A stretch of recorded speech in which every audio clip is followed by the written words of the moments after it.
Adobe, they're all Silicon Valley giants, but they also have something else in common. They all have Indian CEOs. But if US President Donald Trump has his way, success stories like these could become harder to come by. He wants to tighten the controls over skilled migration, and that is one of several issues dominating talks between Trump and Indian Prime Minister Narendra Modi in Washington, D.C. But we start in Mumbai, where Rebecca Bundan looks at how the new rules are affecting people's livelihoods. So New York is something, people here in India idolize, Prathamesh Mazumdar looks through pictures of his time in the United States and remembers what a good life he had. He completed an MBA there. Then he worked for corporate America when firms were eager to snap up skilled Indians. But a couple of weeks ago, he packed his bags and returned to Mumbai, and it wasn't by choice. His struggling company had laid him off, and he couldn't find another one willing to take on a worker who needs a visa. I wasn't able to successfully find one because nobody was interested to take a transfer for the H-1B. And most of the people who interviewed me, they gave me a very good reason, saying that this new Trump regime is coming with the new reforms. Many Indian professionals use H-1B visas to work in the US, especially in the tech sector. But in April, US President Donald Trump signed an executive order to review the visa program. American workers have long called for reforms to end these visa abuses, and today their calls are being answered for the first time.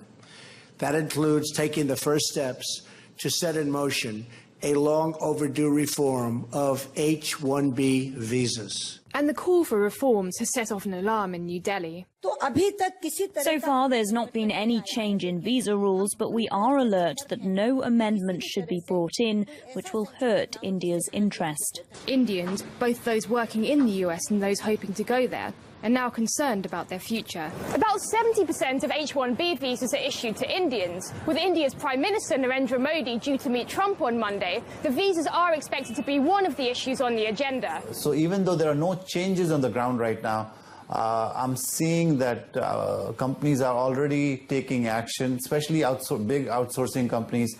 They are trying to show that they are very cognizant of impact of H-1B visa on American workers. Mazumdar says he doesn't see himself returning to the US while Trump is president. Looking at the Trump regime, it's more like going back in time. Now he faces the challenge of having to build a very different life for himself in India. Rebecca Bundan, TRT World, Mumbai. To go and work in the industry. Now, India is one of the US's major defense partners and has just agreed to buy 22 US drones worth around $2 billion. But let's take a look at what else they trade in. Now, the total trade between the two countries has tripled over the last decade, reaching about $115 billion. India has a $24 billion goods trade surplus with the US. Now, the main items bought by the US from India are precious metals, pharmaceuticals and textiles, totaling around $68 billion. Imports of services such as transportation and IT account for $47 billion. So, joining me from New York is Srujal Parekh. He's the Executive Vice President of the Federation of Indian Associations. Mr. Parekh, thank you ever so much for joining us on Money Talks. Let's start by looking at this rather complex economic relationship between these two giants. Let's talk about immigration first. If you're in India, let's say you've got an MBA, and you want to come to the US to work, what advice do you give someone like that in this current environment?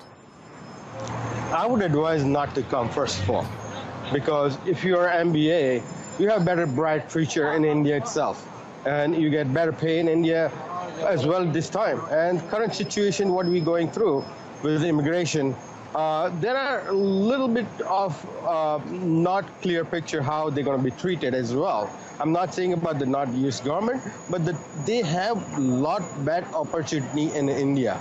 But if Modi and Trump make the bridge between these two countries with this bilateral talk today, then they have a bright future. I would say, yeah, then they can come. But India has a brighter future, and India has a lot of opportunity now with this growing economy. Right. So I would say them stay there. Let's turn this around for a second and look at it from America's point of view. What effect do you think companies in Silicon Valley would see if immigration from India was curtailed? They will hurt big time because India is not just exporter, like you said before, gold and precious metal. They are a bigger exporter of the technology. You know, the people who are technically savvy, they're coming to this country, work, and we are our biggest. India is the biggest exporter of technology. You know, people who have technical skill. So we need those technical skill in U.S. Because we don't have those kind of training yet. And we are going towards restraining, but India has ready market, ready skill we can borrow for the better technology. Right. So I think they should worry if they stop immigration technical people coming to U.S. Right. Do you think Mr. Modi can persuade Mr. Trump to keep the doors open?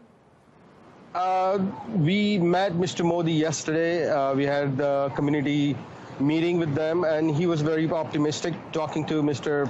Trump today. They have a bilateral talk today for a few hours. I hope the results come out good, and this is better for both countries. You know, both countries can build a bridge to bring the economics of both countries to a better level.